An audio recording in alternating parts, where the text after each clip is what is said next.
Hi అండి, అందరూ బాగున్నారా? మిల్లెట్స్ తోటి పొంగడాలు ఎలా వేయాలో చూద్దామా? ఒక గ్లాసు మిల్లెట్స్ అయితే తీసుకోవాలి. మనం జొన్నలు అంటాం, మిల్లెట్స్ అంటాం. ఏదైనా హెల్త్కి చాలా మంచిదండి ఇది.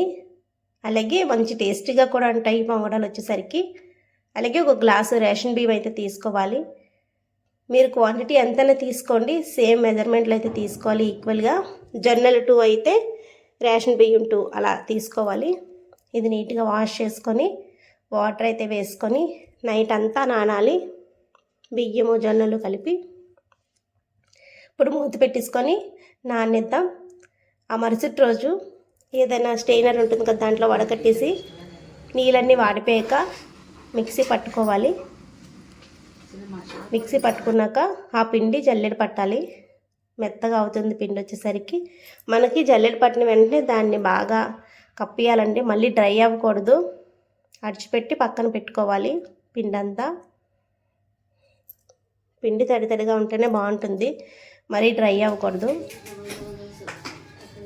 ఇలా చేసుకొని పిండి అంతా జల్లించుకోవాలి. తర్వాత ఇప్పుడు పాకానికి ఒక గ్లాసు బెల్లం అయితే తీసుకుంటున్నాను. కరెక్ట్గా సరిపోతుందండి గ్లాస్ బెల్లం. స్వీట్ అయితే పర్ఫెక్ట్గా ఉంటుంది. మరి మాకు స్వీట్ ఎక్కువ కావాలంటే కొంచెం ఎక్స్ట్రా వేసుకోవచ్చు, 1.5 గ్లాస్ అలా. ఇదైతే మెజర్మెంట్ సరిపోతుంది. చిన్న సాల్ట్ అయితే వేసుకోవాలి కొంచెం. తర్వాత ఒక 1/2 స్పూన్ నెయ్యి అయితే వేసుకోవాలి. ఇది బాగా మిక్స్ చేసుకోవాలి. మనకి చెక్క గరెట్ ఉంటుంది కదా, దాంట్లో అయితే తిప్పడానికి బాగుంటుంది. ఇప్పుడు మనం పాకం చూసుకోవాలి. మనకి అరిసెల పాకం ఉంటుంది కదండి, అంత గట్టిగా రానవసరం లేదు. మీడియంగా ఇలా ఈ విధంగా ఉంటే సరిపోతుంది పాకం వచ్చేసరికి పొంగడాలకి. ఇలా వచ్చినప్పుడు మనం పిండి అయితే వేసేయాలి. 2 ఉంటే సరిపోతుంది పొంగడాలకి, ఎందుకంటే పిండి ఒకరు వేయాలి, గరెటతో తిప్పాలి మనం పాకాన్ని. దానివల్ల 2 ఉండాలి. ఇలా పిండి వేస్తూ గట్టిగా తిప్పుతూ ఉండాలి. ఇలా మొత్తం పిండి అంతా మిక్స్ అయ్యే వరకు ఇలా తిప్పాలి. ఇప్పుడు స్టవ్ ఆఫ్ చేసుకొని మనం ఈ గిన్నెని కిందకి దించుకొని కూడా మొత్తం మిక్స్ చేసుకోవచ్చు. తర్వాత వేడి నీళ్ళు గోరువెచ్చగా మరగబెట్టుకోవాలండి, మరీ వేడిగా అవసరం లేదు. గోరువెచ్చగా ఒక 2 గ్లాసులు మరగబెట్టుకొని పక్కనైతే పెట్టుకోవాలి. ఎందుకంటే మనకి పొంగడాలకి కొంచెం పలుచగానే ఉండాలి. దోసల పిండి ఉంటుంది కదా, ఆ విధంగా మనం మిక్స్ చేసుకోవాలి. దానివల్ల వేడి నీళ్ళు అయితే వేసుకొని ఇలా మిక్స్ చేసుకోవాలి. మరి ఎక్కువ నీళ్ళు వేస్తే పలుచగా అయిపోతుంది, మనం చూసుకుంటూ నీళ్ళు వేసుకోవాలి. మనం ఈ వాటర్ వేసుకున్నప్పుడే కొంచెం యాలకుల పొడి అయితే వేసుకోవాలండి, అది మీ ఆప్షనల్. నేనైతే వేసాను. ఈ విధంగా ఉండాలి పొంగడాల బ్యాటర్ అయితే.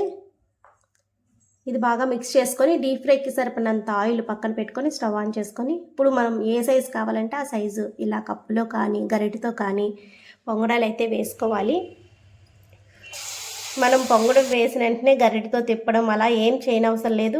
చక్కగా మనకి వేగిపోయాక ఆటోమేటిక్గా అదే పొంగిపోతుంది, ఇలా పైకి అయితే వచ్చేస్తుంది.